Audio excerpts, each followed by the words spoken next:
ගමේ ලොකු පාලමක් අසල මුණසිංහ සීයාගේ කුඩා පෙට්ටිකඩය. ඔහු එහි විකුණන්නේ පුවක්, බුලත්, පොල්ලතු සහ තමන් විසින්ම සාදන සරල සෙල්ලම් බඩු.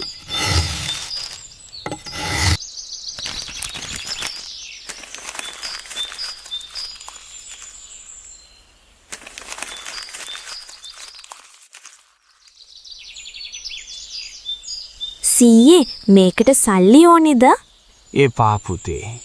ඔය හිනාව මට හොදටම ඇති. මොනසිංහ අයියේ ඔය සෙල්ලම් බඩු ටික පොල්ට ගෙනිච්චා නම් සල්ලි ටිකක් හොයාගන්න තිබ්බනේ. ඇයි මේ නිකන් දෙන්නේ? මල්ලි සමහර දේවල් තියනවා විකුණන්න බෑ. දරුවෙක්ගේ හිනාවකට වඩා වටිනා කාසියක් මේ ලෝකේ තියනවද?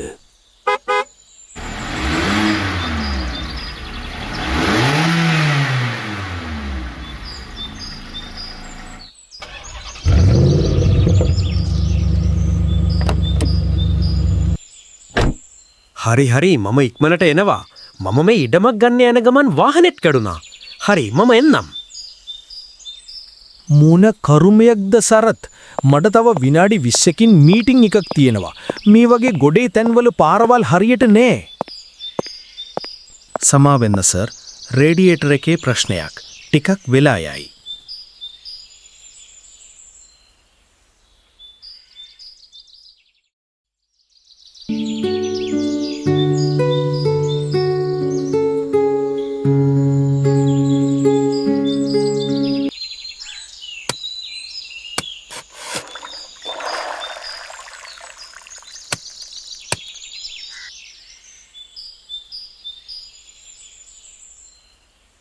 කීයද මේකට?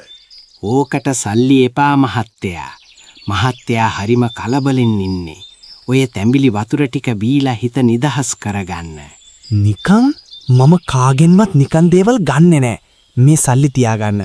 මගේ කාලය රත්තරන් වගේ වටිනවා. මම මේ විනාඩි 10ට ලක්ෂ ගාණක් හම්බ කරනවා. මහත්තයා ලක්ෂ ගාණක් හම්බ කරාට මහත්තයාගේ මූණේ එක සිනහවක්වත් නැහනේ. මම මේ දවසට රුපියල් 100ක් හම්බ නොකරාට මම හරිම සතුටින් ඉන්නේ.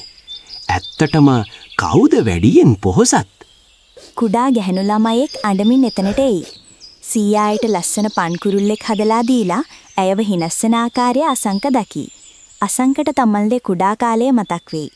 ඔහුට තමන්ගේ කාර්යබහුල ජීවිතය තුර අහිමි වූ සතුට ගැන හැඟීමක් ඇති වෙයි.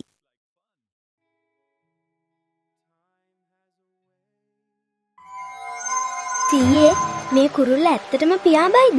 ඔයාගේ හිතේ සතුට තියෙනවා නම් මේ කුරුල්ල ඔයාගේ හීන අරන් අහසටම පියාඹයි පුතේ.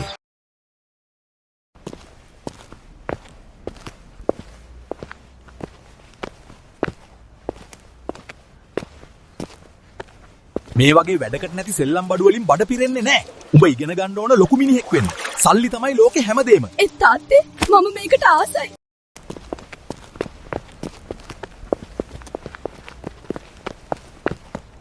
අඬන්න එපා අසංක. මේ හැමදේම කරන්නේ ඔයාගේ අනාගතය වෙනුවෙන්. දැන් වහාම කාර් එකට නගින්න.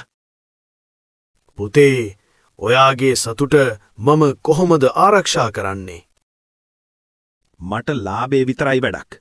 මිනිස්සුන්ගේ ප්‍රශ්න මට අදාළ නැහැ. මේ ඩීල් එක අදම ඉවර කරන්න. මම හිතුවේ සල්ලි වලින් මට ඒ කුරුල්ලව ආයෙ ගන්න පුරුවන් වෙයි කියලා. ඒත් මට නැති වෙලා තිබුණේ කුරුල්ලව නෙවෙයි. මගේ සතුට. සීයේ මට මේ කුරුල්ලෝ හදන්න ආයෙත් කියලා දෙනවද?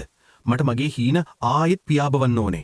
හිතේ සතුට තියෙනව නම් ඕනෑම වෙලාවක පියාඹන්න පුළුවන් පුතේ. මේ රටාව මට අලුත්. මේක අපේ පාරම්පරික වියමනක්. මහත්තයා මේක ලස්සනට කරනවා. ස්තුතියි සීයේ. සර්, දැන් යන්න පුළුවන්. වාහනය ලෑස්ති. සීයේ මම ආවේ මේ ගමේ ඉඩමක් ගන්න. ඒත් මම අද අරන් යන්නේ ඒකට වඩා වටිනා දෙයක්. මම ආයේ එනවා ඔබතුමා බලන්න. මහත්තයාට දැන් තේරෙනව නේද? සතුට කියන්නේ මිල කරන්න බැරි දෙයක් කියලා. මනුස්සකමට වඩා වටිනා බිස්නස් එකක් මේ ලෝකේ නෑ. සැබෑ සතුට යනු මුදල් හෝ තනතුරු මත ගොඩනැගෙන මාලිගාවක් නොව අපේ හදවතට සමීප සරල මතකයන් සහ අප ආදරය කරන දේවල් තුර සැඟවී ඇති නිදානයකි. අප සාර්ථකත්වය පසුපස හඹා යන අතරතුර අපට අහිමි වන්නේ අපේම සතුට බව අප වටහා ගන්නේ බොහෝ ප්‍රමාද වූ පසුවය. කොහොමද යාළුවනේ මේ වගේ ලස්සන කාටුන් හැමදාම බලන්න ඕනේ නම් දැම්ම මගේ කාටුන් මල්ලි channel එක subscribe කරන්න. අමතක කරන්න එපා හොඳේ.